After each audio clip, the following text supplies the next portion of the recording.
Welcome back, everyone. It is Michael here with Offshore Citizen, and we are in today's beautiful Bulgaria. Beautiful day out. Nice. We're filming in the backyard while we're all locked away here, and I'm going to talk to you fittingly about international tax planning for Bulgarians. So, I mean, this is not a super common topic. I don't usually have clients from Bulgaria coming to us for international tax planning too much because Bulgaria already has a pretty efficient tax system, right? So, you know, it is a good place to come for tax. I would say that rates are fair. You have 10% flat tax, both at the corporate level and at the personal level. Dividends are taxed at 5%. Withholding tax on dividends is 5%. So not bad. Now, you know, what this more or less could mean is that a lot of people would end up in a situation where they end up paying about 15%, right? If they have taxes at 10% at the corporate level, then they pay dividends, they pay 5% more. You could pay yourself wages and pay 10%, then pay socials on top of that, and maybe end up a little bit more efficiently. I'm going to give you some strategies to help reduce that, because in theory, as a Bulgarian, you can end up, or as somebody who's resident in Bulgaria, you can end up paying 5% or potentially deferring the tax for a very long time as well. So let's get into it. What are things that are good about the Bulgarian tax system, aside from I just went through the rates? There's two other things that I always liked about the Bulgarian tax system. Okay, the number one is they do not use management control standards for companies. They use purely registration standards, which means that you can form a foreign company and it's not Bulgarian tax resident based on the management control. This is a very good thing, right? Second is that Bulgaria has not traditionally had CFC rules. Now, that changed with the Anti-Tax Avoidance Directive. They kind of made it so that everybody had to bring in new CFC rules, and so CFC rules have come out into Bulgaria. Bulgaria has some really bizarre CFC rules.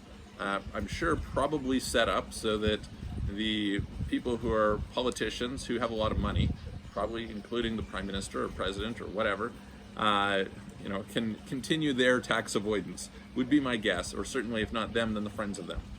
How does this work? Well, basically, the CFC rules don't apply if the foreign company was not going to pay tax at all, which is a very, very bizarre exclusion, but hey, you know what, we'll take it. What does that mean for Bulgarians? Well, it means that probably, if you're going to set up a foreign company, you want to do it in a place that's zero tax, right? For instance, Dubai, or a number of other different places where you can end up with zero tax liabilities, in order to not have the CFC rules apply. Okay, so although now the CFC rules, you know, you have to be aware of them, there's something to work around, it's potentially an issue for you, there is this, you know, pretty gaping loophole, which seems like the most obvious thing not to have in CFC rules if you actually wanted CFC rules to be enforced, because let's be honest, you're not worried about people having a controlled foreign company in France or Canada or Australia, right? You're worried about them having it in some place where they're gonna avoid the 10% tax in Bulgaria. But that being said, this is the case. What is the consequence of this? Well, the consequence of this is Bulgarians typically, you could do, you know, one of two structures. You could say, okay, great, I have a Bulgarian holding company. Bulgarian company owns a foreign company. The foreign company pays no tax. That company pays dividends to the Bulgarian company. The Bulgarian company pays a dividend tax of 5%. Then it distributes a dividend at 5%. I'm at just under 10% in terms of tax because, you know, you have, it's not the full 5% because you've lost the other 5%, right? So anyway, in case you don't follow that math, just take my word for it. You're just slightly under 10% in that scenario, okay? So, all right, that's, you know, not so bad. But there's other things that you can do as well, right? So if you owned that company directly, well, then you would avoid the Bulgarian holding company level of it, and you could pay just 5% tax. So when you're in the situation that you can have the business is not being done in Bulgaria, meaning it's not Bulgarian source income, then you can say, hey, look, great, let's have the foreign company pay its whatever, be in whatever, you know, zero tax situation it's in, and then let's pay out a dividend and pay 5% tax. Of course, because the CFC rules don't apply, I can grow that income, that money in the holding company perpetually, although to be fair, paying 5% tax and then growing it is not the end of the world. But hey, you know, you don't want to pay the ongoing tax that comes from reinvesting having the investments, and you're going to be taxed each time it grows at 10%. And so there is some value in the deferral, even in a low tax environment, right? You're also going to potentially get better write-offs there. Bulgaria, for certain things, the write-offs are a little bit of a hassle, so, you know, you gain some in that regard. What else can you do? Well, you can have a foreign company that can pay you. Okay, so let's say that you're actually doing work in Bulgaria, okay, you can work as a freelancer and you can have a foreign company pay you. You can claim 25%, so you'll get 10% tax, but you can write off without having to have receipts 25% of that, so you can end up paying 7.5%, right? 7.5%, quite reasonable, right? Quite a reasonable number. We're not complaining here. So that can be good if you're, setting it up accordingly. And you could do that where you maybe have, if you have, a larger operation in Bulgaria, then the foreign company can pay the Bulgarian. Now you get into transfer pricing rules and all this kind of stuff, and does that make sense? So there is some consideration to be paid to this. But generally speaking, in most cases, when people move to Bulgaria, you should end up with 7.5% to 5% tax, somewhere in that range if you properly structure it. Okay, so we get a bunch of people from Western Europe who want to move to Bulgaria. They say, hey, look, I'm sick of the Belgian tax, sick of the Dutch tax, the Polish tax, the Spanish tax, whatever it is, right?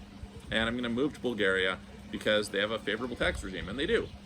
Cost of living is low, wages are relatively low. Socials are capped at a reasonable amount. It's not like you're paying an absurd amount in socials to employ people, so that's great. And you've got a pretty fair tax regime. And it's, whitelisted, it's part of the EU. Okay, not that difficult to get residency, so that's pretty good.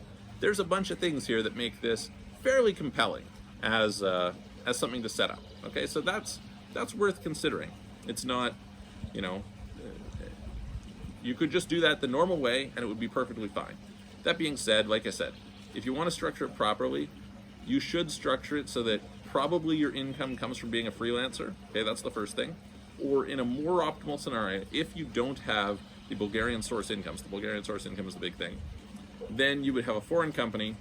The foreign company makes the money, it pays no tax, it reinvests and grows that money. Maybe you're going to have, for asset protection purposes, maybe you break it out and you have a separate holding company and blah, blah, blah. But that being said, the main thing is that you're going to end up repatriating the income to yourself as dividends at 5% tax, and you're pretty happy. I don't know many people. Usually, when I talk to clients in Canada, they're very happy with the small business tax rate, right? I often talk to people who are like, at 10 to 15% range, I'm willing to deal with that.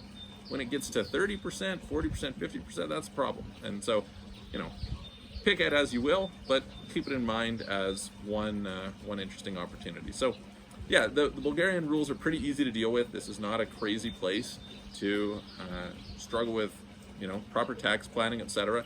There is some stuff to be worried about when you do. People would use these shadow companies, and then it would get investigated, etc. So you want to avoid any issues that wouldn't be complying with the rules, say with transfer pricing, etc. But so long as you've got all that set up, you're in a pretty solid situation. So I hope that helps. That gives you a little bit of background on what's going on. Some of the reasons why, from a tax standpoint, you may want to move to Bulgaria. It's especially for, it's super easy for people all across the EU to come and live in Bulgaria. Even for people abroad, it's not that difficult to go through the process of setting up a trade representative office and getting a Type D visa, etc. If you want help with all that stuff, you can contact us. It's a little bit of work, but it'll cost you however many thousands of dollars. You'll get it going, and after 5 years, you can qualify for citizenship. That's an EU citizenship. It's a pretty good passport for visa-free travel. It gives access to Canada, for example. It doesn't give access to the US, but still pretty good.